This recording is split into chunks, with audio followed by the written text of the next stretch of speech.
오늘은 중이염에 대해서 살펴볼 거예요. 네, 중이염은 3세 이하의 소아가 굉장히 많이 걸리는 질환 중에 하나예요.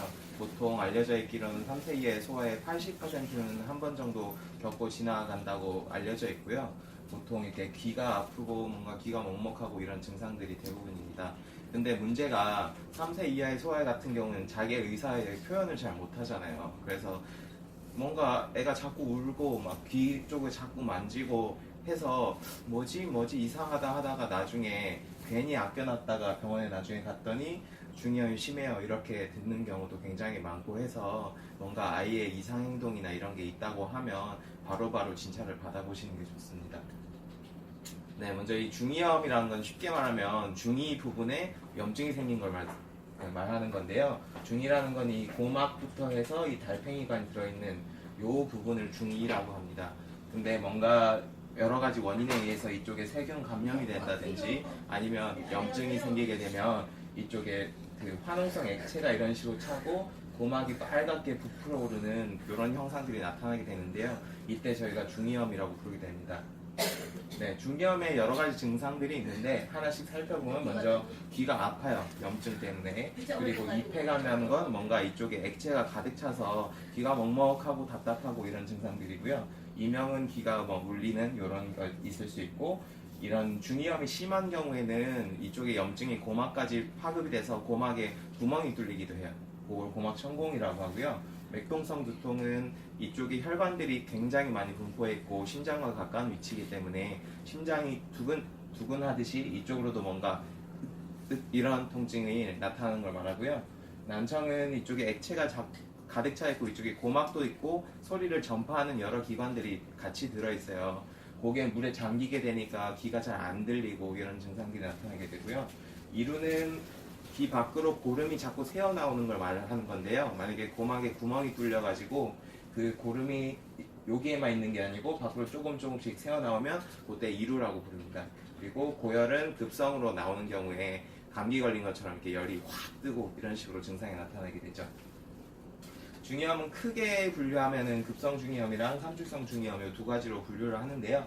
급성 중이염 같은 경우는 말 그대로 감기가 갑자기 심하게 오는 것처럼 심하게 중이염이 오는 걸 말해요. 주로 증상은 이렇게 빨갛게 고막이 발적돼 있고 뭔가 부풀어 오르고 심한 경우에는 여기 보이실까 모르겠는데 잘 보시면 하얗게 수포 같은 게 올라와 있는 것도 볼 수 있어요. 이런 경우 귀의 통증이 굉장히 심하고 또 열도 많이 뜨고 이런 식으로 나오게 되고요. 삼출성 중이염 같은 경우는 안에 액체, 뭔가 노란 액체들이 가득 차서 이렇게 약간 부풀어 오르고 안에 뭔가 물이 찬 것처럼 이런 식으로 증상이 보이게 되고요. 또 귀가 좀 먹먹하고 안 들리고 이런 현상들이 잘 일어나죠. 네, 이 중이염이란 거는 중이 부분은 저희 코랑 연결되어 있는데요. 요 이관이라는 유스타키오관이라고도 알려져 있는데 이런 관으로 연결이 되어 있어요. 이렇게 보시면 코 뒤쪽에 비인두라는 곳에서부터 중이까지 이렇게 관이 연결되어 있어서 귀 내부의 압력이랑 바깥의 압력 요거를 조절하게 되는데 이 관이 굉장히 좁아요. 그래서 성인 같은 경우는 이렇게 기울어져 있어서 이 코 안에 염증이 이까지 잘 가지는 않아요. 근데 소아 같은 경우는 이게 발달이 덜 돼가지고 뭔가 저런 이관이 짧고 굵고 또 성인은 기울어져 있는데 소아 같은 경우는 수평으로 이렇게 유지돼 있고 이런 식으로 되죠. 그래서 뭔가 코에 염증이 생긴다, 콧물이 많이 난다, 분비물이 많이 생긴다 이런 게 뭔가 아이가 이러다가 귀 쪽으로 들어가서 중이염이 잘 발생되게 돼요.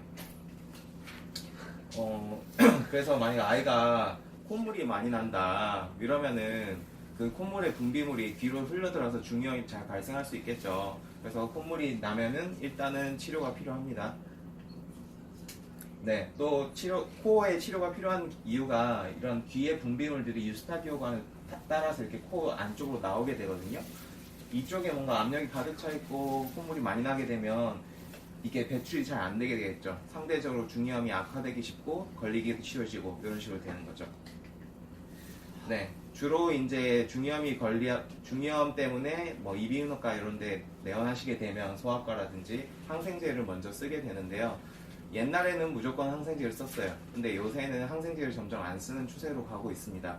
그 이유는 슈퍼박테리아라고 들어보셨을지 모르겠어요. 이 항생제를 저희가 계속 쓰다 보니까 그때그땐 잘 듣는데 나중에 성인 되니까 항생제를 써도 감기도 안 낫고 뭐 잘 안 들어요.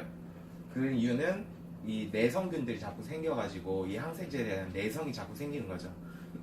그게 첫 번째 부작용이고, 두 번째 부작용은 우리 아이들은 뭐 아파야 나중에 잘 큰다고 하잖아요.